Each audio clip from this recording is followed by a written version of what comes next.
Olivier Besancenot, bonjour. Bonjour. Merci d'être avec nous. Est-ce que vous irez manifester demain? Oui, j'irai manifester demain, bien sûr. Avec un gilet jaune? Sans gilet jaune, parce que en tant que militant politique, j'aurais peur de faire dans la récupération. Voilà, moi j'ai essayé, comme d'autres d'ailleurs, d'être à ma place, c'est-à-dire, par exemple, localement, d'être au rendez-vous de ceux et celles qui ont initié ce mouvement et qui nous demandaient de venir en aide, de contribuer à faire participer nos traditions, notre savoir-faire, à se tenir parfois aussi à bonne distance de l'extrême droite qui cherche à infiltrer le mouvement. Voilà, et puis je pense que de toute façon, au-delà de la couleur du gilet, je crois qu'on voit bien que oui, c'est l'acte 4, mais c'est aussi la saison 2 d'un mouvement qui est en train de débuter, c'est-à-dire que ça déborde aussi le cadre des gilets jaunes. On a les lycéens, on a les étudiants qui se mobilisent. Demain, dans la rue, il y aura des cheminots, il y aura des cheminotes, il y aura des salariés du privé. C'est-à-dire que là, on a une fronde sociale généralisée contre la vie chère, contre la profitation, comme disaient les Antillais en 2009, qui est en train de voir le jour.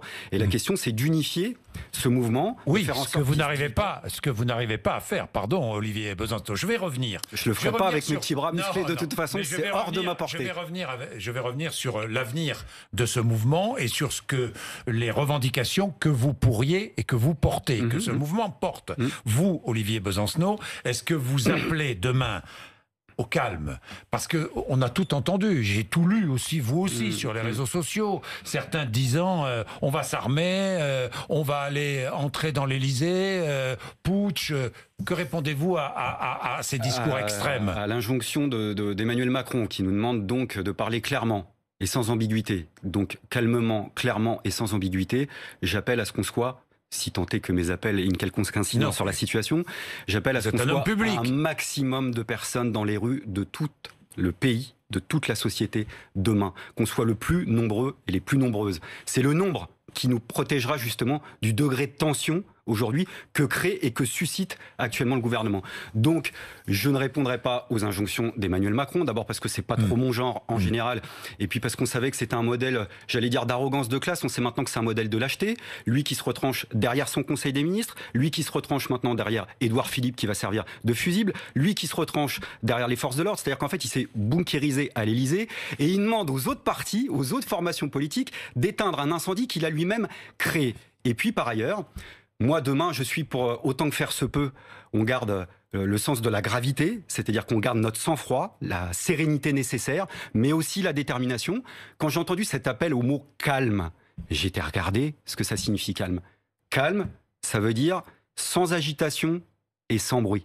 Alors moi, je vous le dis, Monsieur Bourdin, il y aura de l'agitation et du bruit dans tout le pays demain, et c'est logique et nécessaire. En fait, hypocritement, il appelle à quoi? À la fin de la mobilisation. Sauf que la mobilisation, elle va continuer d'une manière ou d'une autre. Sauf que il nous faut du nombre et encore du nombre. Mais je vais en finir avec les violences. Que répondez-vous à ceux qui, sur les réseaux sociaux, par exemple, et pas que sur les réseaux sociaux, sur les ronds-points, on l'entend aussi, appellent à marcher sur l'Élysée ou marcher sur les institutions de la République ou à la violence, parce qu'il y a une violence aussi latente, évidemment. Oui, alors je ne parle pas que de la violence sociale, je parle d'une violence physique, Olivier Besancenot. Alors moi, le pillage, les violences physiques, c'est pas mon truc, c'est pas ça pour moi la révolution. Mais si vous le permettez, je vais vous répondre en citant quelqu'un qui n'est pas un révolutionnaire, qui n'est pas un gilet jaune, qui n'est pas un militant d'extrême gauche du tout. C'est un évêque catholique très connu au Brésil, qui s'appelle Helder Camara. Que je connais, de nom. De nom, voilà, et qui disait la chose suivante. Il y a 3 sortes de violences. La première, mère de toutes les autres, est la violence institutionnelle, celle qui légalise et perpétue les dominations, les oppressions et les exploitations. La seconde est la violence révolutionnaire, qui naît de la volonté d'abolir la première. La troisième, enfin, est la violence répressive, qui a pour objet d'étouffer la seconde. Il n'y a pas plus hypocrite, nous disait cet évêque, que de n'appeler violence que la seconde, c'est-à-dire la violence révolutionnaire, en feignant d'oublier que la première, la violence institutionnelle, la fait naître, et que la troisième, la violence répressive, la tue. Tout ça pour vous donner à voir de la complexité de ce qu'est la violence. Évidemment. Et moi, je vous explique pourquoi, et je voudrais m'adresser à ceux qui sont énervés, et comme beaucoup d'ailleurs, j'ai vu un sondage qui tournait, j'approuve pas, mais je comprends de plus en plus, mais je voudrais dire, il n'y aura pas de raccourci. Je parle pas du pillage, je parle pas de tout ça, ça c'est encore autre chose. Mais il n'y aura pas de raccourci au rapport de force pour faire reculer le gouvernement. Vous pensez que je vous parlais du nombre. Donc vous appelez au rapport de force demain? Mais le rapport de force, ça c'est évident, mais c'est quoi le rapport de force? Le rapport de force. Le rapport de force, c'est pas ça. Voilà, le rapport de force, c'est pas ça. C'est la démonstration. Mais oui, mais Olivier Besancenot, vous savez bien que pour beaucoup, le rapport de force, c'est la violence, c'est l'affrontement. Mais c'est pour ça que l'affrontement avec les policiers. Oui, mais moi je tomberai pas dans ce panneau qui consiste à nous mettre comme seul interlocuteur les forces de l'ordre. Et c'est pour ça que je parlais de lâcheté de la part du gouvernement. C'est que la question du dénouement, elle est politique. On va pas demander aux forces. Oui. Je vous coupe. Allez-y. Olivier, vous venez de citer l'archevêque. Et moi, je vais vous citer un policier. Allez-y. Chacun est venu avec son répertoire. Voilà, les mots d'un policier anonyme sur les réseaux sociaux. Ouvrez les yeux sur ce qui s'est passé à Paris samedi dernier. Ce n'est pas acceptable. Même avec les meilleures revendications du monde, nous ne laisserons pas la haine et la violence dominer la patrie et décider de notre sort. C'est dans notre ADN de la combattre. Vous croyez que nous protégeons un président? Mais c'est l'ordre que nous tentons de maintenir. Nous savons mieux que personne l'enfer que son contraire peut entraîner. Voilà ce qu'il dit. Mais il faut qu'il s'adresse au président Macron. C'est lui qui suscite le désordre aujourd'hui. Moi, j'ai pas le bras long dans cette direction-là. En général, symboliquement, on est plutôt d'un côté et de l'autre de la barricade, j'allais dire. Mais j'entends aussi des forces de l'ordre qui n'ont pas envie d'être là. Qui n'ont pas envie de taper sur leurs frères, leurs sœurs, leurs cousins, leurs parents, leurs grands-parents. Envie que la République sur nos enfants. Est-ce que vous appelez la République est mise à terre? Oui. Par qui? Mais par qui? Non. Par qui? La République, c'est quoi, théoriquement? C'est une organisation démocratique où on donne la possibilité d'avoir une représentation par et pour le peuple. L'inverse, donc, du système monarchique, qui résonne comme un monarque au petit pied, si ce n'est Macron. C'est pour ça, je vous dis... Vous voulez quoi? Qu'il parte là? Qu'il démissionne? Que l'Assemblée nationale soit dissoute? Non, mais... Attendez, je vous réponds étape par étape. Étape par étape. Qu'il cède, qu'il lâche du lest. S'il ne cède pas, qu'il cède sa place. Mais moi, ce qui m'intéresse pour répondre à votre question très concrètement, c'est qu'on remporte d'abord et avant tout une victoire sociale. Pas simplement l'arrêt des taxes de l'année prochaine. Le mouvement est né sur les taxes de cette année. Le diesel a augmenté de 20% cette année. Il faut baisser les taxes de cette année. Deuxièmement, ce mot que je n'aime pas, pouvoir d'achat, on va arrêter de tourner autour du pot. Ça s'appelle augmenter les salaires, les revenus, les allocations, les pensions de retraite. Donc, deux propositions, rétablir l'indexation des revenus sur les prix. Ça existait jusqu'au début des années 80. En France, on a vécu avec ça pendant 30 ans. C'est-à-dire que tout augmente, tous les prix augmentent, sauf les salaires, sauf les retraites. On rétablit ça. Et puis on augmente le SMIC. Nous, on explique pourquoi on pourrait l'augmenter 300 euros net par mois. Les gilets jaunes parlent de 200. En tous les cas, et les salaires qui sont légèrement au-dessus du SMIC. Parce que si vous augmentez le SMIC, Et vous avez bien raison, mais simplement, c'est l'arme légale qui permet de déclencher un processus sur les négociations obligatoires. En enlevant les charges patronales, les charges salariales sur ces salaires? Non, sûrement pas. Ça, c'est la proposition, et on voit toutes les limites d'ailleurs de l'extrême droite qui fait semblant d'être pour l'augmentation du SMIC, mais qui est pour, en effet, le faire en diminuant les cotisations. Je le dis à ceux qui nous regardent, je le répète, les cotisations sociales font partie de notre salaire. Notre salaire, c'est pas simplement ce qui va dans la poche, c'est pas simplement le salaire net, c'est aussi le salaire brut socialisé, donc nos cotisations. Je suis pour augmenter l'entièreté des salaires. Comment? En réalité, en 1982, quand l'équivalent de 100 euros de richesse était produite, il y avait 75 euros qui revenaient au monde du travail, le restant au capital. 30 ans après, il n'y a plus que 65 euros qui reviennent au monde du travail. C'est l'équivalent de 10% du PIB qui ont été transférés dans un sens toujours plus inégalitaire. L'équivalent de 220 milliards par an. Ça, si on était à ce niveau-là, eh ben oui, tous les revenus, je dis bien tous les revenus, pensions de retraités comprises, augmenteraient de 300 euros net par mois, monsieur Bourdin. Alors on n'est pas obligé de partager l'entièreté de mes propositions, mais simplement j'ai envie de vous dire, et puis à la limite, sans faire trop de promo, comment ils vont le financer? Je m'en fous, mais ils trouveront, à une seule condition, c'est qu'en haut ils soient en panique. Vous savez, la dernière fois qu'il y a eu une augmentation de 35% du SMIC dans ce pays, c'était en mai 68. Et c'est pour ça qu'il y a une crise politique. Et c'est pour ça que je n'ai pas peur de vous dire qu'il faut jouer, en effet, l'élément de la crise politique. Parce que le camp social qu'a choyé monsieur Macron depuis le début, à qui il a envoyé des multitudes de signaux et de cadeaux fiscaux, on connaît la musique, en réalité, plus que l'argent, ils craignent de perdre, c'est le pouvoir. Et dans l'histoire de notre pays, Le moment où on a obtenu les congés payés, c'est-à-dire en 36, la sécurité sociale à la Libération, les 35% d'augmentation de SMIC en 68, ça arrivait pourquoi? Parce que ce camp social s'est dit on a plus à perdre qu'à gagner, il faut lâcher beaucoup d'argent, parce que sinon c'est même le pouvoir qu'on va perdre. Quand des gilets jaunes vous disent on veut plus de miettes, on veut la baguette, ils ont bien raison. Et si on ne nous donne pas la baguette, eh ben oui, on prendra la boulangerie. Et il est où le problème? Après tout, les richesses, c'est nous tous qui les fabriquons. Les revendications sont claires, que vous avancez sont claires. Maintenant, au-delà de la grande journée de demain samedi, il va bien falloir engager des discussions. Mais qui va les engager, ces discussions? Est-ce que le monde syndical doit reprendre la main? Les syndicats doivent être les premiers interlocuteurs du gouvernement? Ou comment faire? Comment faire? Que proposez-vous? Alors, pas reprendre la main. Même si le mouvement syndical est directement concerné, je pense qu'il y a deux choses à faire. Un, qui ne dépend pas de moi parce que je ne suis pas à l'initiative de ce mouvement. Et je suis trop bien placé, moi qui ai fait une multitude de grèves, pour pas supporter qu'il y ait des gens qui viennent de l'extérieur vous expliquer comment il faut faire. Mais il y a un problème d'organisation de ce mouvement. Les premiers au courant... Mais il y a certains barrages qui sont tenus par l'extrême droite et d'autres par l'extrême gauche. Vous le savez bien, écoutez, Olivier Besancenot.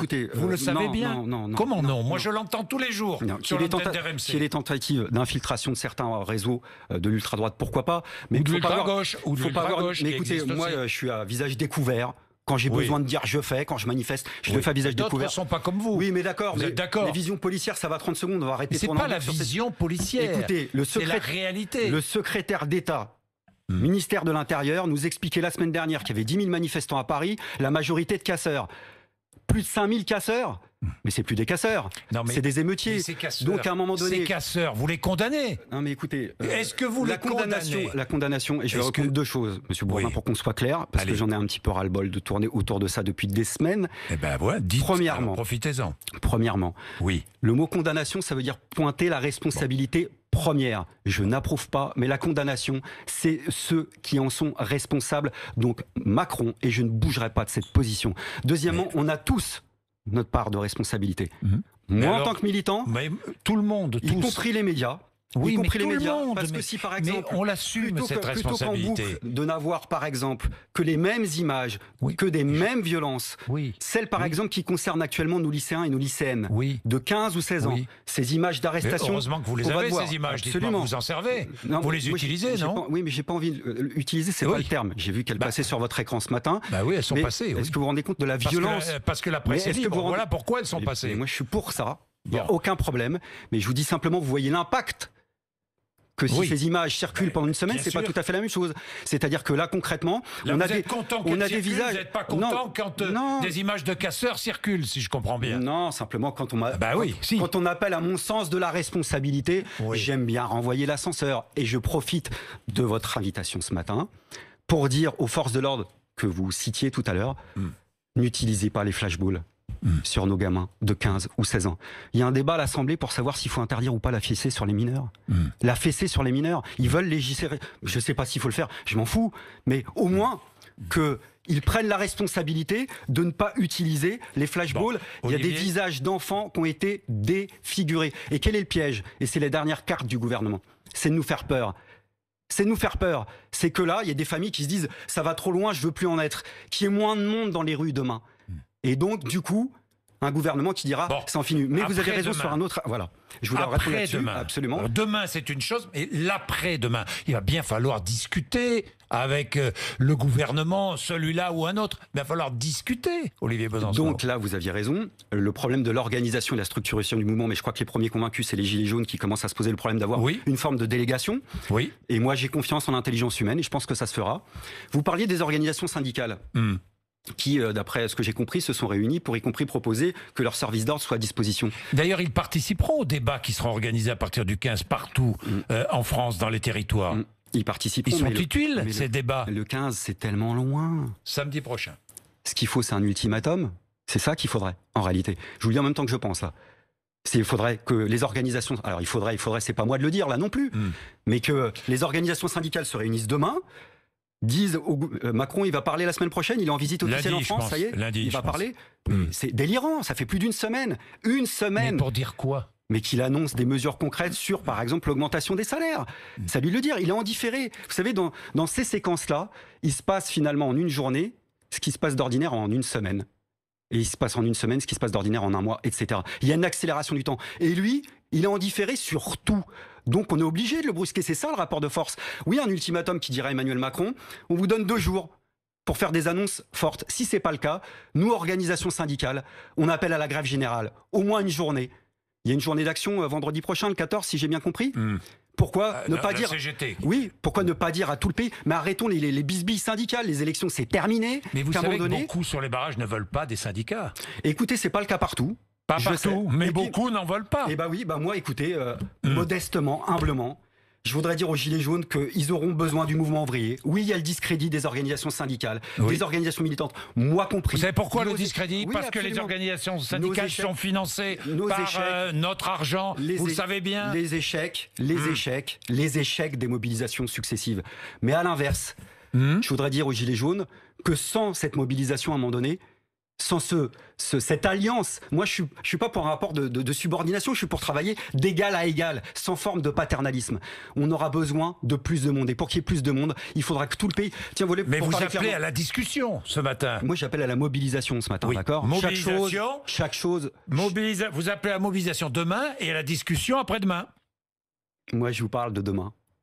Et après-demain, s'il y a des négociations, il faudra que ça se fasse sur quelque chose. Mais en tous les cas, les négociations, ça se fait jamais à froid, sur la base de sourires ou de menaces. Ça se fait sur la base d'un rapport de force. Et peut-être, on ne sait pas. Là, en fait, on est à une bifurcation.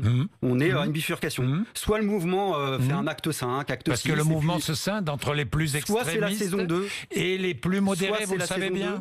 Et puis peut-être que l'histoire retiendra, Monsieur Bourdin, que finalement, le mouvement des Gilets jaunes a été l'équivalent du mouvement étudiant en mai 68. Parce que le gouvernement a commencé à céder.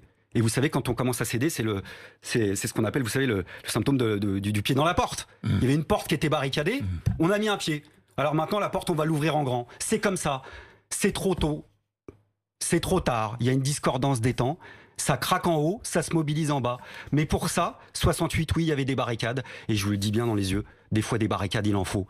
Mais il y avait des millions et des millions de grévistes en 68 pour bloquer l'économie et établir ce rapport de force dont je vous parle. Il faut des barricades demain dans Paris. Non, je vous parlais justement de la suite. Justement, je répondais à la suite. D'accord. Je répondais à la suite. D'accord. C'est-à-dire que les barricades n'ont pas suffi en 68. Non. Absolument. C'est-à-dire qu'il y a eu la nuit des barricades. Le Premier ministre est arrivé, il a réouvert la Sorbonne. Ça a redonné un sentiment de victoire, un peu comme aujourd'hui, c'est-à-dire ce premier gel. Mais aujourd'hui, on veut plus que le gel, on veut dégeler les salaires. C'est l'annulation même des taxes. Mais voilà, nous, ce qu'on veut, c'est dégeler les salaires et les revenus. Et peut-être que cette confiance collective fera qu'il y a un appel au fait que on s'arrête tous et toutes. Et j'en profite pour m'adresser à tous ceux qui nous regardent, parce que des discussions, l'acquis de ce mouvement, c'est que tout le monde parle. Mais on vit trop par procuration. Moi, au café, autour de moi, au boulot, tout le monde dit « Ouais, je suis solidaire. » Mais il faut que chacun fasse un peu. Les gilets jaunes seuls pourront pas y arriver. Et pendant ce temps-là, on va marcher pour le climat? Pas pendant ce temps-là, précisément, vous avez vu qu'il y en a... Olivier Besancenot, je vous dis ça parce que quand même, sur beaucoup de barrages, j'entends dire le climat s'en fout, c'est pas l'urgence. Moi, j'attends pas ça, moi. Moi, je l'ai entendu. On entend peut-être parfois. Mais oui, mais en tous les cas, souvent même. Mais en tous les cas, moi, je n'oppose pas l'urgence sociale à l'urgence écologique. Vous avez vu qu'il y a un appel qui a été signé par de nombreuses personnes ce matin à l'initiative d'Attaque et de Copernic, précisément pour dire oui, on va marcher contre le réchauffement climatique en convergence avec le mouvement des Gilets jaunes. Ça veut dire qu'il faudra que chaque citoyen fasse des efforts.